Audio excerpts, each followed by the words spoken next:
Nous allons donc prolonger notre réflexion à l'économie, à la société économique. Et pour cela, donc, je demande à nouveau à Madame Warski de nous rejoindre. Elle est directeur des ressources humaines. Pierre Loeper, notre confrère, qui est commissaire aux comptes et qui est président d'honneur du Conseil national des compagnies d'experts de justice. Maître Leduc, qui est spécialisé en droit de l'assurance. Et puis Monsieur Vigneault, qui est magistrat. Pour évoquer donc les questions de secret en matière économique et financière. Ah, l'argent. Je vous en prie. L'argent. Simmel disait l'argent. Et oui, et pourtant l'argent, il faut en vivre. Il faut vivre. L'argent finance, fluidifie les relations, fluidifie les transactions. Il est incontournable. La question, ce n'est pas sa possession, c'est son utilisation, naturellement. Alors, sur la question du secret lié aux affaires, on voit bien que dans le domaine de l'intérêt privé, on est parfois tenté d'être particulièrement secret pour protéger les intérêts capitalistiques, pour protéger les intérêts industriels, pour protéger des intérêts financiers. La légitimité de cette question ne se pose pas plus que celle de la civilité ou du droit médical. La personne morale a droit au secret, a droit à la protection des données qui sont les siennes. La question, c'est à nouveau celle de la limite. Jusqu'où, Pierre Loeper, la personne morale peut-elle invoquer le secret sur les intérêts de l'ensemble dont elle fait partie, c'est-à-dire plus largement la société? Vaste problème. Bon, d'abord, merci de m'avoir invité. Et juste un mot pour dire que je représente également Marc Takoun, qui est le président actuel du Conseil national des compagnies d'experts de justice, qui avait été aimablement invité par Bernard Pékels, mais qui malheureusement était pris par ses activités professionnelles cet après-midi et qui m'a demandé de dire, j'en ai presque fini, son regret de ne pas être là et ses voeux pour que la manifestation se déroule bien, ce qui est déjà pratiquement gagné. Alors, la question du secret et de la balance, comme on a dit tout à l'heure, comme vous avez dit aussi, elle figure également. On a parlé de la CEDH et on a parlé, je crois, de l'article 9 de la CEDH sur la liberté d'expression. Lequel article, d'ailleurs, je le relisais en écoutant la question qui a été posée tout à l'heure, l'article 10. Tu as raison, liberté d'expression. Il est balancé par deux alinéas. Un premier qui dit elle est totale et un deuxième qui dit elle s'arrête quand il y a des limites légitimes qui sont posées. Et un peu plus haut, il y a également un article sur le droit au respect de la vie privée où on dit effectivement toute personne a droit au respect de sa vie privée. On ne dit pas toute personne physique. Donc on comprend bien que les personnes morales, les entreprises, même les entreprises qui font appel public à l'épargne, ont un droit au respect de leur vie privée. Alors, qu'est-ce que c'est que la vie privée d'une entreprise qui fait appel public à l'épargne et qui, en même temps, a un devoir de transparence vis-à-vis de ses actionnaires et vis-à-vis du marché? Et il y a un deuxième alinéa, on est toujours dans la balance, qui dit toutefois, qui dit il ne peut y avoir ingérence d'une autorité publique dans l'exercice de ce droit que pour autant que cette ingérence est prévue par la loi et qu'elle constitue une mesure qui, dans une société démocratique, est nécessaire alors à la sécurité nationale, mais on n'en est pas très loin, à la sûreté publique ou au bien-être économique du pays. Et on voit tout de suite que voilà, les intérêts économiques arrivent et ça reste finalement, enfin c'est toujours au total une question de jugement, une question de balance. Et pour le professionnel, sauf un peu le cas particulier du commissaire aux comptes, sur lequel il y aura peut-être une question, s'il y a une question, j'y répondrai, ça reste une question, finalement, de conscience et d'appréciation au cas par cas. Le principe de la contradiction supérieur au secret des affaires ? Le principe de la contradiction se heurte souvent au secret des affaires. On avait fait un colloque au mois de décembre dernier à l'Union des compagnies d'experts près la Cour de l'appel de Paris sur le secret, où on a très largement débattu de ça.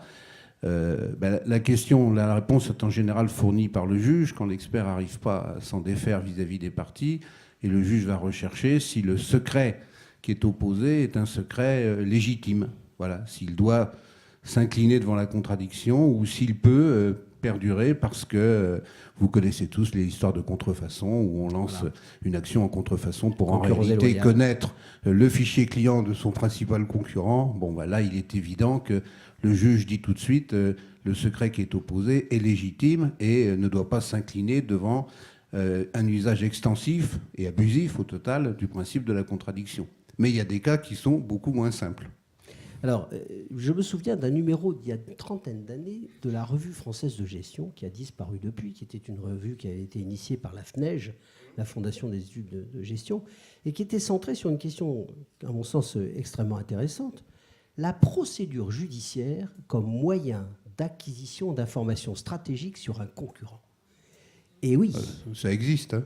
Et on est dans cette question, très clairement. Jusqu'où l'expert, jusqu'où l'avocat, jusqu'où le juge, à travers, par application plus exactement du principe de la contradiction, M. Vigneault, peut-il se faire le complice bien involontaire d'un transfert de patrimoine qui peut être très préjudiciable à l'économie. Oui. D'abord, l'expert, il est un peu sauvé par le principe de la contradiction, parce que la partie dont on cherche à piller le fichier client, elle va s'en rendre compte vraisemblablement un peu plus vite que l'expert, et elle va tout de suite hurler en disant « mais qu'est-ce que c'est que ça ? C'est un dévoiement de procédure ».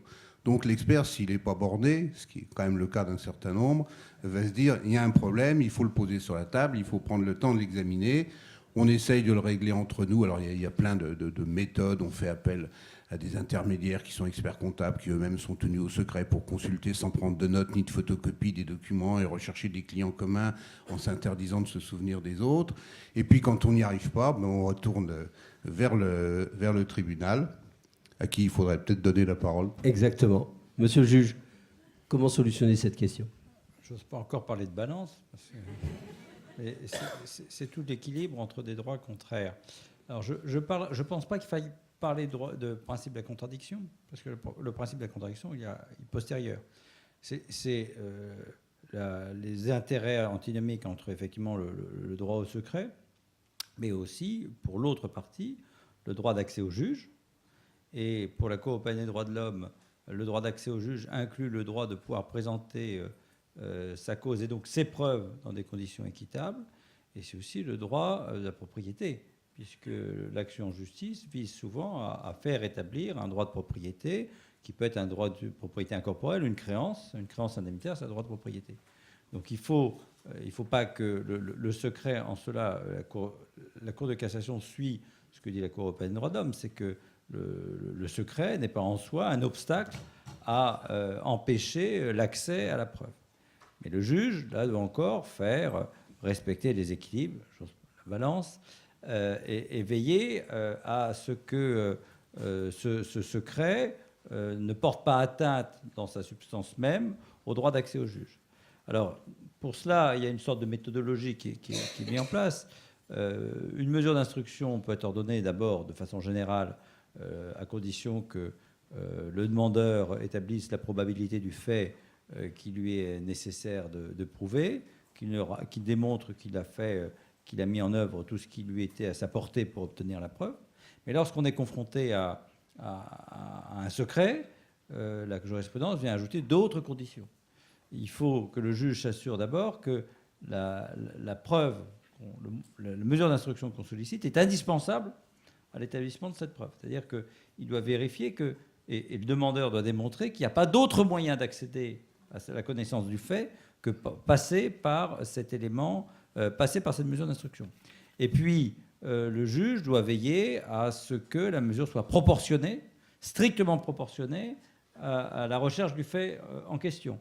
Et donc doit veiller à ce qu'en réalité, la mesure qui ne soit pas instrumentalisée ne soit pas destinée à obtenir à bon compte des informations auxquelles on n'a pas accédé. Et la Cour de cassation sanctionne de façon systématique les mesures d'instruction, les décisions qui ordonnent les mesures d'instruction qui sont trop larges, qui sont très larges et qui ne sont pas strictement proportionnées à l'objet de la preuve.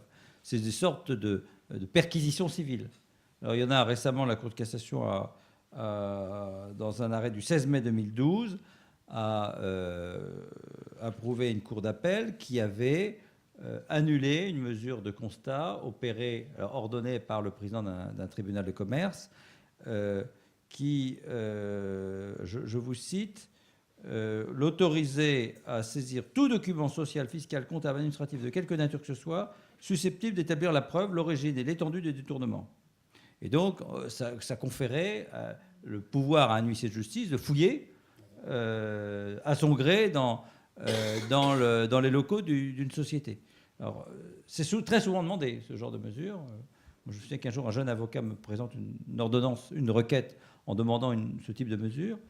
Et je lui dis, est-ce que vous voulez qu'ensuite l'huissier prenne le chef d'entreprise en question dans son étude et l'interroge? L'avocat dit, ah oui, j'avais pas pensé, c'est une bonne idée. Alors, je dis, mais non, justement. Il n'y a pas de limite à l'imagination. Voilà, hein. je vous dis, ça s'appelle on en est certain. C'est une perquisition, une garde à vue. C'est pas possible en matière civile. Donc, regarde un peu trop les films américains parfois. donc il faut que le juge soit très attentif à restreindre à ce qui est strictement nécessaire et ne pas cesser de se manipuler. Il y a une autre contrainte. Alors là, on revient sur le principe de la contradiction, c'est que très souvent, ce type de mesures qui se développent considérablement sont sollicitées par voie de requête. Donc, la requête, c'est une procédure non contradictoire qui va permettre à un juge d'obtenir une mesure sans que l'autre soit appelé. Et là encore, sans que l'autre partie ne soit appelée. Et là encore, la jurisprudence est extrêmement exigeante. Elle exige que le demandeur démontre la nécessité, démontre l'existence de circonstances qui exigent le recours à une mesure non contradictoire. C'est pas une mesure, c'est pas parce que c'est plus pratique, c'est pas parce que ça va plus vite. Il faut démontrer qu'on n'a pas d'autre moyen d'obtenir la preuve que le recours à une mesure non contradictoire. Alors dans quelle hypothèse? C'est soit vous ignorez l'existence du défendeur, vous ne savez pas qui c'est, vous êtes diffamé sur Internet par quelqu'un qui utilise un pseudonyme, bien évidemment, vous ne pouvez pas la signer pour obtenir une mesure d'expertise. Là, vous avez la possibilité de le faire par voie de requête. Ou alors, c'est une preuve qui ne peut être obtenue que parce qu'on bénéficie d'un effet de surprise. Je vais prendre un cas qui se rapporte peut-être à la première table ronde, c'est le constat d'adultère. Il est bien évident que si vous essayez d'obtenir en référé un constat d'adultère et que vous prévenez votre conjoint que vous serez tel jour, telle heure, dans telle chambre d'hôtel, avec un huissier de justice, il y a de fortes chances, sauf exception très exceptionnelle. Il y a parfois un peu de naïveté. Mais il y a de fortes chances que vous ne trouviez pas votre conjoint avec sa maîtresse. Donc cette mesure ne peut être ordonnée par principe que de façon non contradictoire. Alors, en matière de saisie contre façon, c'est de la même façon. Si LVMH assigne en référé le revendeur de sacs Vuitton en lui disant je voudrais désigner un huissier de justice pour aller tel jour, telle heure dans tel local, on ne trouvera personne. Donc là encore, le juge doit vérifier et de façon concrète l'existence de ces circonstances. Autrement dit, la Cour de cassation interdit d'utiliser des éléments obtenus postérieurement à l'ordonnance pour justifier a posteriori le recours. Autrement dit, ce type de mesure, c'est un peu comme une grenade dégoupillée. C'est à la fois très efficace, mais ça peut être aussi très dangereux pour celui qui veut la lancer, puisque la personne à qui elle est opposée peut obtenir la rétractation sans délai. C'est-à-dire qu'il n'y a pas de délai pour solliciter la rétractation. Et l'avocat, qui est un peu habile du défendeur, qui voit que les conditions n'étaient pas réunies, va attendre que son adversaire se soit enferré devant la juridiction du fond, devant la cour d'appel, pour solliciter ensuite du président du tribunal qui veut ordonner la mesure, la rétractation de cette mesure. Et le juge est tenu de rétracter si les conditions n'étaient pas réunies, et le demandeur perd toute la preuve, tous les éléments de preuve sur lesquels il fondait sa demande. J'ai acquis la conviction, en vous écoutant, que la position de l'expert était plus confortable que la position des autres professions, si tant est que l'expertise soit une profession. Parce que l'expert, lorsqu'il est confronté à ce genre de dilemme, il a le recours du juge, mais organiquement. Ce que n'ont pas les professions réglementées, ce que n'ont pas les dirigeants d'entreprise, l'information du juge pouvant être même considérée comme étant une forme de violation du secret, une forme de transgression du secret. Donc pour l'expert, c'est finalement, je pense, plus simple. Et la question, je saisis votre présence pour répondre à... vous demander d'apporter une réponse, si possible, à la question qui est posée par l'autre de nos amis. Comment concilier l'application de l'article 145 du Code de procédure civile? On sait que ce sont des mesures d'expertise in futurum, donc avant même de pouvoir dérouler un procès. Le respect du contradictoire et le secret des affaires. Il est vrai que l'expertise 145 du Code de procédure civile peut être également un moyen particulièrement efficace de s'approprier des informations en dehors même de toute volonté sérieuse de faire un procès. C'est ce contrôle de proportionnalité dont je vous ai parlé. Le principe de la contradiction. Est-ce qu'on peut recourir à une mesure non contradictoire? Oui, mais à condition qu'on démontre l'existence de circonstances qui exigent. Voilà. Bon. C'est donc le magistrat qui va Voilà, trancher. c'est le magistrat. Et s'agissant du droit des affaires, l'atteinte au secret des affaires, il faut démontrer la probabilité du fait qu'on cherche à démontrer et l'impossibilité dans laquelle on se trouve d'obtenir cette preuve qu'on a un droit légitime d'obtenir que par une mesure attentatoire à un secret, et ensuite veiller à ce que la mesure soit proportionnée à l'objectif poursuivi. Est-ce qu'on peut opposer le secret à l'expert lorsqu'on est partie? Parce que l'expert peut demander toute pièce. C'est lui qui détermine les pièces dont il a besoin. Mais on peut lui opposer le secret professionnel. Ce qui est très clair, c'est qu'une mesure d'instruction ne peut en aucun cas délier une partie soumise à un secret professionnel de ce secret. En revanche, c'était une question posée. Il y a deux choses. Il y a à la fois la personne qui est tenue au secret, qui ne peut pas être déliée parce qu'il y a une mesure d'instruction ordonnée en matière civile. Et puis, il y a l'accès à des documents qui sont soumis au secret. C'est différent. C'est-à-dire que la remise de ce document, je suis un patient, j'ai des éléments médicaux qui bénéficient du secret médical, mais si je veux établir la preuve de ce fait, bien évidemment, moi, je ne suis pas soumis au secret médical et je peux les fournir. Alors, l'expert doit éventuellement veiller à éviter une divulgation trop large de ces éléments en organisant cette diffusion limitée. Alors, moi, dans les ordonnances d'expertise que je faisais, je dis soit l'intéressé accepte de les remettre, soit n'accepte pas qu'elles soient diffusées aux avocats et à leurs clients. Et dans ce cas, je prévois que les parties pourront en prendre connaissance, mais uniquement par l'intermédiaire du médecin qu'ils désigneront. S'agissant d'actes qui sont soumis au secret, qui sont recueillis par un notaire, lorsque cette communication de ces éléments, ce testament portera atteinte à l'intimité de la vie privée du testateur, eh bien, je prévois que les parties ne pourront y prendre connaissance que par l'intermédiaire du notaire qu'elles auront eux-mêmes désigné, qui pourra en prendre connaissance. Donc là, on essaie de préserver à la fois, de limiter l'atteinte au secret à ce qui est strictement nécessaire par l'intermédiaire de professionnels qui sont eux-mêmes soumis à un secret. Cela répond implicitement à deux questions qui étaient posées, l'une par un de nos confrères qui est commissaire aux apports et qui disait « Le commissaire aux apports est-il soumis au secret professionnel ?» Évidemment, il est soumis au secret. Très clairement, Pierre, très clairement, oui. Et dans une procédure civile, il ne peut évidemment pas transgresser cette obligation qui lui est faite. Puis une autre question, jusqu'où l'expert peut-il faire état de communication de pièces qui serait extensive par rapport à l'objet de sa mission? Vous y avez répondu, monsieur, implicitement, au sens où on ne fait état que de ce qui est utile à la rédaction de l'avis qu'on nous demande.